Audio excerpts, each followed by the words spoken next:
Hi, it's Erica Shanté here at SongLab Studios, and I am here with SHAH. SHAH D.I.G.A, representing Hookmaster Productions. Peace and blessings. All right, it's nice to have you here. All the pleasure's all mine, man. Right, tell us a little bit about yourself. Who are you and what do you do? Well, me and my little brother, Grant, sing. We work on producing music. We write music. We do production in-house. We also write for other people. We try to kind of bring, I would say, education and focus to music, to kind of go to the old school and do things that are more, I would say, like live instrumentation rather than a lot of the digital instrumentation that people do now. So it's a little bit more involved and it takes a little bit more artistry, but at the end of the day, that's the whole fun of it, right? To take your time to produce timeless music and songs that have meaning and really try to move people into a more conscious way of life. Okay, and do you play any instruments yourself?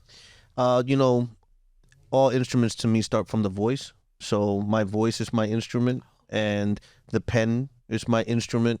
I don't play a musical instrument per se, but most of my kinfolk play the instrument. And so since I've been around it since I was young, I just kind of know how to put things together. So it's like a building block. Okay. So I hear things and I just bring that sound to reality through different artists and through different, musicians. So I used to be a performing artist. I kind of retired from performing about 7 years ago. Just here recently, Grant and I have talked about doing a performance, but it's really more to just bring awareness to the Hook Masters and to Grant Sing and kind of developed his musical career in the later stages. But for me, I'm a bilingual performer, so I do Spanish and I do English, and I do a wide variety of sounds. I'm not like just into hip hop, so I don't label myself as one thing or another. I just love music. Okay. And you mentioned the voice being the first instrument. So, using that throat chakra. I get it. Do you sing? I mean, I don't consider myself a singer, but I could hold a tune or two. I was about to say, you want to do a duet right now? I mean, I don't sing like that. Oh, okay. Me neither. Yeah. I love it. We don't want the people to stop watching right now. You never know. They like different things. You know what I'm saying? I told you before we started, I have about 100 AKAs. Yes. Not AKs, but AKAs. But AKAs. Also known as. Exactly. Awesome. Okay. And so, are you from here, from Arizona? Well, I was born overseas in the Caribbean, okay, the Dominican Republic to be exact. I moved here, or I journeyed with my family. They brought me here 1980. Okay. So it's been a while. That kind of tells you my age. I'm a 70s baby. And so for myself, I've lived in Arizona since 2004. Okay. So I love Arizona. I love the heat, believe it or not. I just love the simplicity of Arizona. Mm-hmm. And I also love the vast nature of Arizona. Yes. Coming from the East Coast initially, you have seasons, right? You have your spring, your summer, your fall, and your winter. Virginia. So, it gets cold out there. It does. I like the fact that in Arizona, if I want cold, I go up north. Yes. I want a little cooler, go down south. Yeah. And if I just want, pure, unadulterated hell, I just stay in the city. Stay in the central. Just stay in Phoenix. Exactly. So. It's just hot for no reason sometimes. Let me see. So from the East Coast originally. I love that because I'm from Virginia. So it's rare to actually meet people from the East Coast out here. So yay. All nice right, to meet beautiful. you. Yeah. And with what you do, because you mentioned live instrumentation, with what you do, how do you go about bringing the different artists together in order to accomplish the sound that you're looking for? Well, I think it's a collective. Mm-hmm. And that's the important part of it, right? That I don't necessarily have the same group of musicians or artists repetitively doing music. Mm-hmm. So through Grant and I, and just being people persons, and just always welcoming people into what we would say a cipher or into a circle. Yeah. We develop a lot of relationships with musicians and artists that are either established musicians and artists that tour and that have records and that have produced and have been successful in the field, and then also entry-level artists or novice artists and musicians that are coming in trying to find the sound. So for me, it's funny because I have a tendency of like just walking around my house and singing a conversation. My wife hates it. You know, she'll be having a conversation with me, and then I'll sing the response to her. Yeah. And it's like a nervous tick of some sort. It is. I do the same thing. It's hilarious. And I do the same thing to the kids. Like I'll ask them to do something, but I'll sing it, you know? So they're just like, what is wrong with Dad, you know?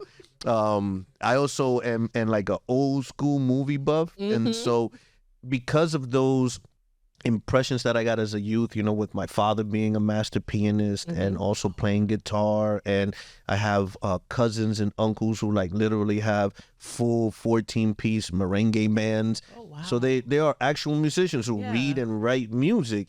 You know, I chose when I was young to play sports instead of music, so I kind of missed out on that.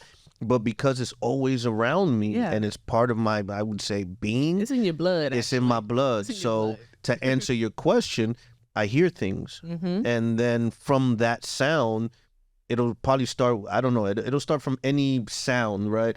And then it just turns into some kind of lyrical evolution.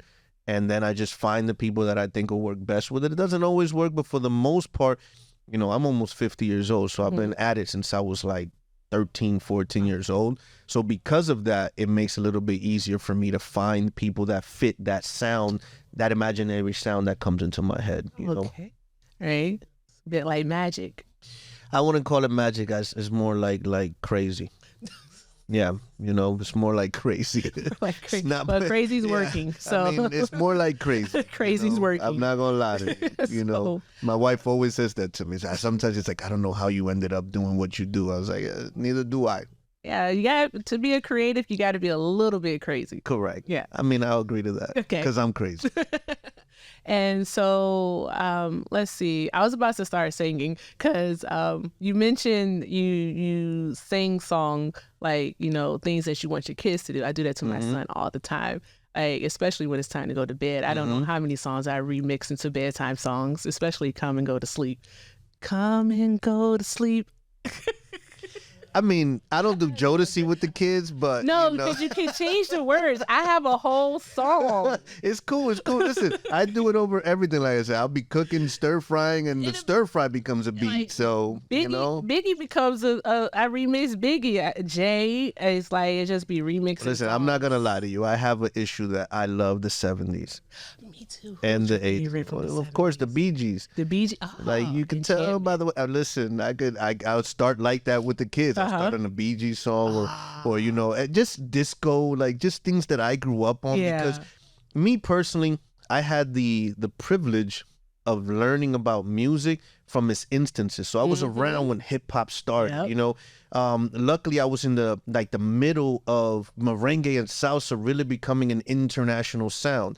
But then there was also the Rod Stewarts of the world and the first video on TV, you know, before MTV and these things. So for the most part, I was, you know, like cognizant enough to see all these things for what they were, which was music. So I'm not particularly into one style or another. So some days, I'll be home and I'll be singing a song and the kids are like, what in the world are you singing? And it'll be like an 80s or a 70s rock song or a 60s rock song. So I have a very wide, you know, scope on music. I don't just, like I said, I don't label myself as one thing or another. I just exercise in the practice of music, you know? And so with that said, I always do that with Grant too, and you know, with some of my cousins. And so at the end of the day, for me, music, it should be timeless by your effort, but it's universal by its essence. Yes. You know what I'm saying? Yes, sir. So for me, yes, I'd sing anything, but if you catch me on the Bee Gees with a good hair day, forget about it. Forget about it. Forget about it, you know? Awesome. So you mentioned your brother Grant, and so Grant sing. What upcoming projects does he have in the works? Well, we actually came up with a moniker or you know, like an acronym, RAW, raw, and it's real authentic wisdom. And so because we have a base of knowledge that comes from us learning from so many, you know, experiences that we have with people in the music, like Grant, when he was a child with our aunt, he would literally be on stage with her, you know, by her hip. I did the same thing with my dad. So like they'll be on the stage, hundreds of thousands of people literally in front of us, but we're just like, you know, it's just what we do, right? It's just a stage.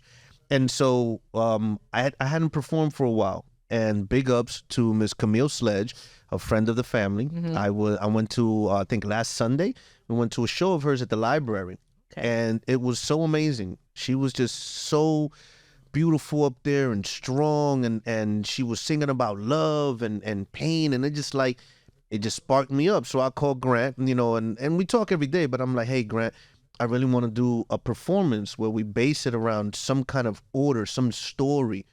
And so that's the real authentic wisdom. We want to, kind of go in and out, not displaying our musical talent, but rather letting the music display a story or a certain, I would say like a certain wisdom that we want to provide. So that's that. And just to dig a little bit deeper into raw, real authentic wisdom, is this going to be like an album, or is this going to be like the performing arts thing that you mentioned earlier? What is it going to be? Well, we are designing it to be a performance. Okay.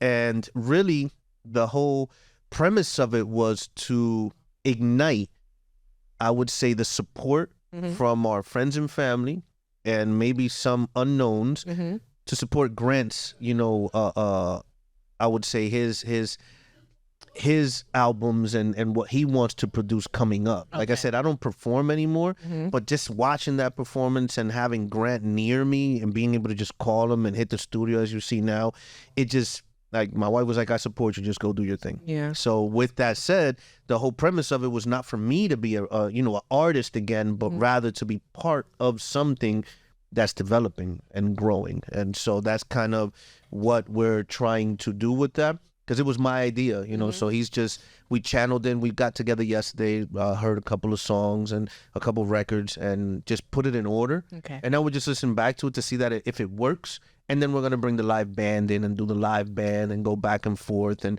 have, background singers.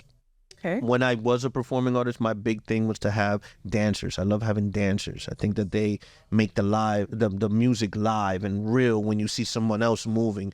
So that's something that I want to incorporate. I'm not sure it'll come right off the bat with that, but down the road, I hope to incorporate the whole performance. The whole gist of it, as they say. Looking forward to it. Yeah. So we'll see what happens with it. I mean, I was doing house chores and he called me out today. I was like, come to the studio. So that's what he likes to do.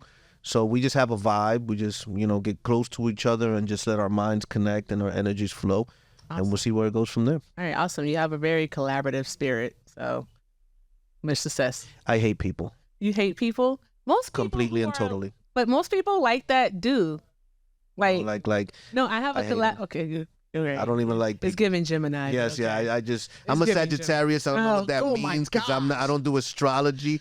But if it was up to me, I would just be on an island by myself, just twiddling a rock. The kids and the wife. I got 7 kids, man. Jesus Who needs more? Christ. I got 2 dogs and a loving wife, by the way. Big shout outs to my wife. And I'm happy to have that. At the end of the day, it's really about you as a person, what makes you happy. Yes. And as I always say to people, you can't make someone else happy unless you're happy. Exactly. And obviously I'm joking. I don't hate people. He has a very collaborative spirit, people. But I just, I tend to be off like that, Understood. because it allows people to either accept me or you could honestly tell that they're not people person. So I can kind of back off, because if it was up to me, I just welcome everybody. Like, hey, what's up, baby? How you doing? You know?